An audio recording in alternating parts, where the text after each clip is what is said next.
డబ్బు, అనారోగ్యం, ఉద్యోగం, వ్యాపారం, అప్పులతో బాధపడుతున్నారా? మీకోసమే లాంచ్ యువర్ ఫ్యూచర్ ప్రోగ్రామ్.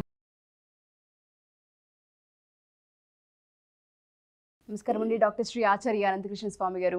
నమస్కారం. చాలా మంది అడిగేది ఏంటంటే క్లాసెస్ ఎక్కడ స్టార్ట్ అవబోతున్నాయి, డేట్స్ ఏంటి అని అడిగే వాళ్ళు చాలా మంది ఉన్నారు. ఫస్ట్ క్లాస్ వివరాలు చెప్పండి సార్. ఓకేమ్మా, ఇప్పుడు మనకి 2024లో మనకి 29 సెప్టెంబర్ వచ్చి అనంతపురంలో ఉందమ్మా. అలాగే 6 అక్టోబర్ వచ్చి విజయవాడలో ఉంటుంది, 20 అక్టోబర్ వచ్చి హైదరాబాద్లో ఉంటుంది, 27 అక్టోబర్ వచ్చి మనకి బెంగళూరులో ఉంటుంది. ఓకే. అలాగే 3 నవంబర్ వచ్చేసి మనకు వైజాగ్లో ఉంటుంది, 10 నవంబర్ వచ్చి తిరుపతిలో ఉంటుంది, 1 డిసెంబర్ వచ్చి మనకి రాజమండ్రిలో ఉంటుంది. ఈ విధంగా వీలైనంత తొందరగా ఎన్రోల్ చేసుకోండి. క్లాసులు చాలా రష్గా ఉన్నాయి. ఓకే, డెఫినెట్గా సార్. 666వ ఎపిసోడ్. ఈ ఎపిసోడ్ కంప్లీట్గా నేను మా ఆడవాళ్ళ గురించి అడగాలి అనుకుంటున్నాను. సో చాలామంది ఆడవాళ్ళకు కూడా బయటికి వెళ్ళాలి, సంపాదించాలి, వ్యాపారాలు చేయాలి, అనుకున్న పనులు అనుకున్నట్టు జరగాలి అని కోరుకుంటూ ఉంటాం. బట్ చాలాసార్లు అవి వ్యతిరేక దిశలో పయనిస్తూ ఉంటుంటాయి. ఏం చేయాలి అంటారు? ఏ విధంగా ముందుకెళ్ళాలి అంటారు? మీ అందరికీ శ్రీకృష్ణుడు అంటే బాగా ఇష్టం కదా, అవునా కదా? అందరూ ప్రేమిస్తారు ఆయన్ని. ఆయన చేతిలో వేణువు ఉంటుంది, ఓకేనా? ఆ వేణువు ఏం చెప్తుంది ఒక్కసారి చూడండి. వేణువు ఏం చెప్తుంది, మనకేం నేర్పిస్తుంది వేణువు అంటే? ఇక్కడ ఏముంటుందమ్మా అంటే, ప్రతి ఒక్క దేవత చేసినాం అంటే అదొక గ్రేట్ కాస్మిక్ ఎనర్జీ.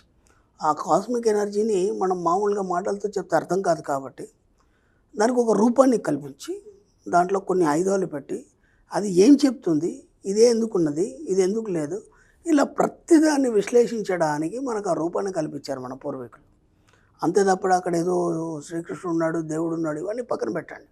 మనకు అవగాహన రావడానికి. ఇప్పుడు అమ్మ అంటే ఎలా ఉంటుంది? మన అమ్మ మనం కల్లో కూడా మనకు ఎప్పుడు జ్ఞాపకం వస్తుంది, నువ్వు ఎక్కడికి వెళ్ళినా జ్ఞాపకం ఉంటుంది. ఆ రూపం అనేది ఎప్పుడు నేను పట్టి ఉంచుతుంది.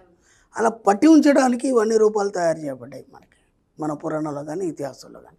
వాళ్ళు పట్టుకున్న ఆయుధాలు కావచ్చు, వాళ్ళు పట్టుకున్న వస్తువులు కావచ్చు, ప్రతిదానికి ఒక మీనింగ్ ఉంది. మన సబ్జెక్ట్ పరంగా తీసుకుంటే వేణువు ఖాళీగా ఉంటుంది. వేణువు ఎలా ఉంటుంది? ఖాళీగా ఉంటుంది. దాంట్లో కొద్దిగా చెత్త తట్టినా సరే మీకు సరిగా పలకదు. అది అర్థమైందా? దాన్ని తయారు చేసేవాడు కూడా ఎంత శుభ్రంగా తయారు చేస్తాడంటే దాని మూమెంట్ కానీ దాంట్లో కూడా చాలా రకాలు ఉంటాయి వేణువుల్లో. లావుపాటిది, సన్నపాటిది, ఇట్లాంటి రకరకాలు ఉంటాయి. ఏది ఏ రాగానే పలికిస్తుంది అంటే దాంట్లో ఒక్కొక్క ఫ్రీక్వెన్సీ లెవెల్, దాని యొక్క ఆ లెవెల్ ఎంత ఉండాలి, అవన్నీ కూడా ఒక్కొక్కటి తయారు చేస్తాడు. తయారు చేసే ముందు చాలా జాగ్రత్త ఏం చేస్తాడంటే లోపల నుంచి చెత్త అంతా తీసేస్తాడు ఆయన. కాబట్టి మీ లోపల నుంచి చెత్త తీయలేదు కదా, మీకు డబ్బులు ఎలా వస్తాయి, మీరు ఎలా సంపాదిస్తారు, ఎలా బాగుపడతారు? కాబట్టి ముందు మీరు వేణువైపోవాలి. ఓకే, ఖాళీ చేసేయాలి. ఖాళీ వేణువై వచ్చాను భువనానికి అనే ఓ సాంగ్ ఉంది కదా, ఒకసారి ఆ పాటను చాలా చక్కగా వినండి. దాని యొక్క గొప్పతనం అర్థమవుతుంది, మీకు అర్థమైంది. కాబట్టి ఏం చేయాలి, మీరేం చేస్తారు? నేను గతంలో కూడా స్టార్టింగ్లో కూడా మనం లేడీస్ ఎపిసోడ్ స్టార్ట్ చేసినప్పుడు, మొదలుపెట్టినప్పుడు నేను ఎన్నోసార్లు చెప్పాను, మీకు సెంటిమెంట్ ఎక్కువ.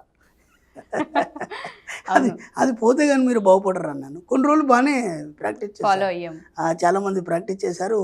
నిజంగానే బాగుంది గురుగారు అన్నారు, క్లాస్లకు కూడా వచ్చారు. ఆ వీడియోలు బాగున్నాయి, మీరు చెప్పినవి మేము ఖచ్చితంగా మారుతామని అన్నారు. మళ్ళీ అదే లంపటంలో పడిపోయారు. అటాచ్ అయిపోతాం సార్, ఎమోషన్స్, సెంటిమెంట్స్. నేనేమంటానంటే, నేను ఎన్నోసార్లు చెప్పాను, ఫస్ట్ ఆఫ్ ఆల్ ఏం చేస్తారంటే, ఈ సమాజం వేరు, ఓకే? ఇప్పటివరకు మీరు చూసినటువంటి సమాజం వేరు, ఓకే?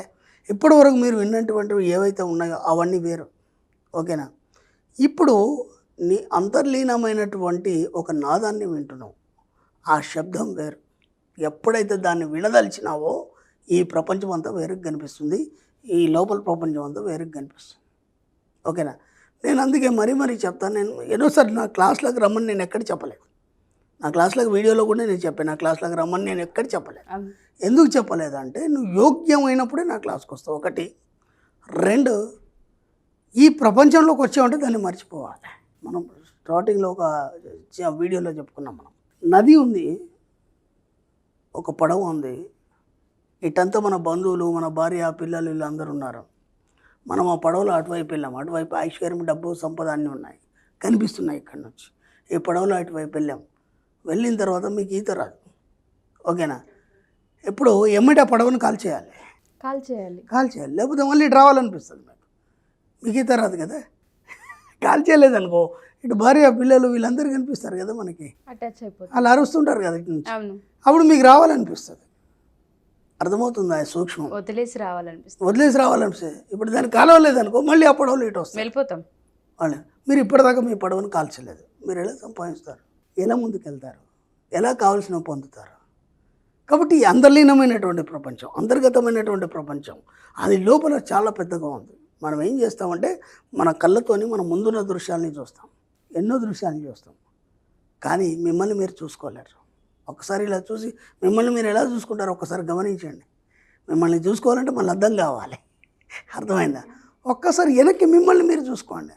చూసుకోవాలంటే కళ్ళు మూసుకోవాలి, ధ్యానం చేయాలి, ప్రశాంతంగా కూర్చోవాలి. అప్పుడు మీరేంటనేది మీకు అర్థమవుతుంది, మిమ్మల్ని మీరు చూసుకోగలుగుతారు. ఆ స్థితికి మీరు చేరాలి. ఆ స్థితికి చేరాలన్నప్పుడు ఇవన్నీ వదిలిపెట్టాలి. నేను చెప్తున్నాను కదా, ఈ ప్రపంచం అంతా వేరు, మీ అంతర్గత ప్రపంచం వేరు. ఇది ఎంత అద్భుతంగా ఉంటుందంటే అసలు అన్నీ నేర్పిస్తుంది. మీకు ఏం కావాలో అన్నీ ఇస్తుంది. నేను 100,000 సార్లు చెప్తున్నాను, మీకు ఏం కావాలో అన్నీ ఇస్తుంది, మీకు అన్నీ నేర్పిస్తుంది. మీరు ఎలా జీవించాలో నేర్పిస్తుంది, మీరు ఎలా ఉన్నతంగా ఉండాలో నేర్పిస్తుంది. మీరు ఏది కోరుకుంటే అది ఇస్తుంది. మిమ్మల్ని ఉన్నతులుగా తీర్చిదిద్దుతుంది, మిమ్మల్ని ఆదర్శవంతులుగా తయారు చేస్తుంది. కానీ మళ్ళీ ఆ పడవతో వెనకాలికి పోవాలని అనుకోవద్దు. దాన్ని కాల్ చేయాలి ఫస్ట్.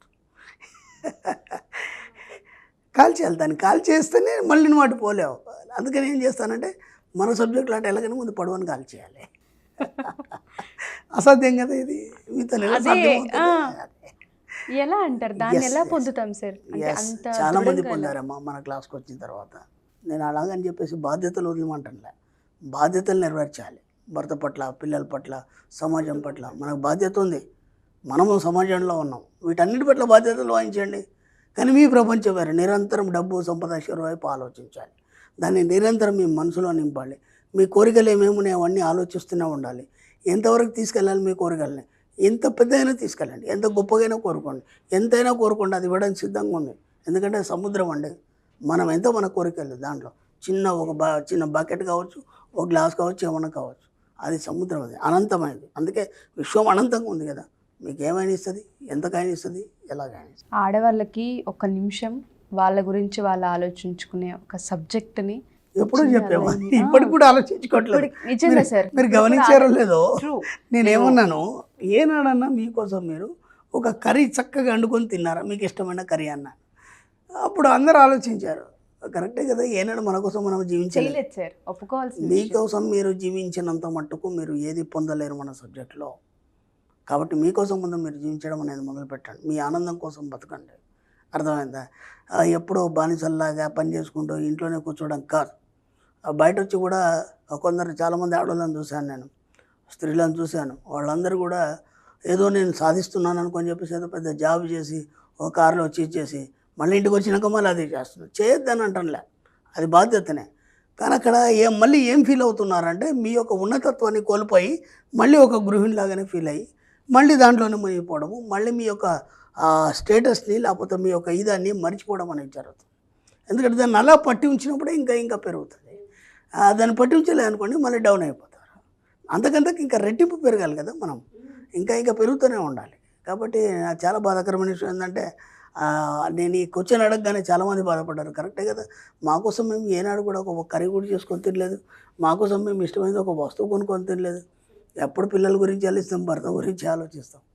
కానీ మార్పు వచ్చింది మన వీడియోల వల్ల. దాదాపు చాలామంది మార్పు వచ్చారు.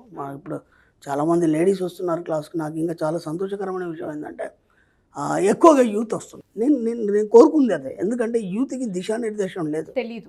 ఇప్పుడు ఒక డిగ్రీ సర్టిఫికేట్ తీసుకొని బయటకు వచ్చినాక ఆ వ్యక్తి ఏం చేయాలనేది అర్థం కాదు. ఒక పీజీ చేసిన పిల్లాడు బయటకు వచ్చిన తర్వాత ఏం చేయాలని అర్థం కాదు.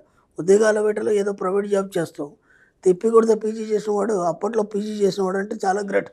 మా పీజీ చేశాడా, వాడు ఏదో పెద్ద హెచ్ఎంఓ ఇంకేదో లేకపోతే ఒక ప్రొఫెసరో లెక్చరో ఉండేది. ఇప్పుడు పీజీ అసలు లెక్కలేదు. అది ఎంత తిప్పి కొడితే 15,000 జీతమే.